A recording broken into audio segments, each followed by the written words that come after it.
नमस्कार. जळगाव निवडणुकीच्या महाकव्हरेजमध्ये आपलं पुन्हा एकदा स्वागत. प्रभाग क्रमांक 10 मध्ये विद्यमान नगरसेवकांना घेऊन प्रचंड राग आहे.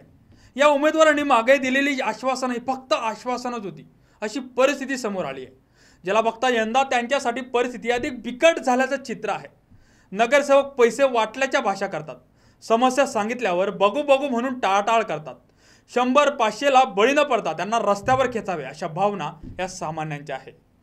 मागच्या नगरसेवकांनी केलेल्या कामांसाठी त्यांना 0 देऊ अशा प्रतिक्रिया नागरिकांनी शौर्य मराठीशी बोलताना दिल्या. नाही, ह्या मागच्या नगरसेवकांना ते 0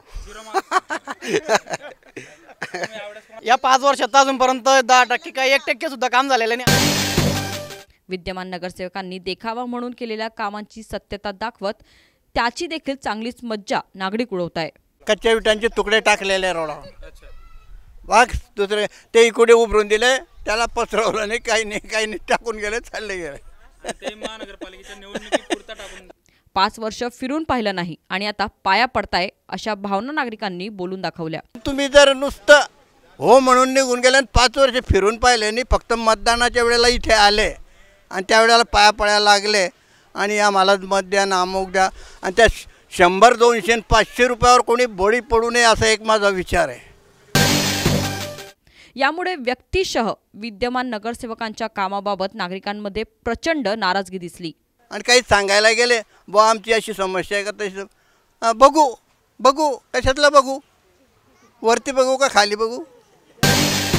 सोडून यायचं आणि बस घरी जाऊन बसून जायचं आणि काय बोलायला गेलं तर म्हणतात आम्ही पैसे वाटलेले आहे, आम्ही लोकांना पैसे दिलेले आहे असे सांगतात. अहो पण कॉलनी एरियातले लोक पैसे घेतात का? ही नाराजगी यंदा गणित बिघडवू शकेल अशी शंका आहे. मग याचा विचार करता एकीकडे शिवसेना आणि भाजपावर नाराज जनतेची टांगती तलवार, तर दुसरीकडे सतीश पाटील ही आपले प्रयत्न करणार असल्याने शिवसेना आणि भाजपसाठी ग्रह प्रभाग क्रमांक 10च्या बाबतीत बिघडलेले दिसताय. अशा लोकांना निवडून देण्यात काय अर्थ आहे हो? स्वतःचा स्वार्थ साधणाऱ्यांना 1 लाख रुपये खर्च करायचे आणि 10 लाख रुपये काढायचे तिथून.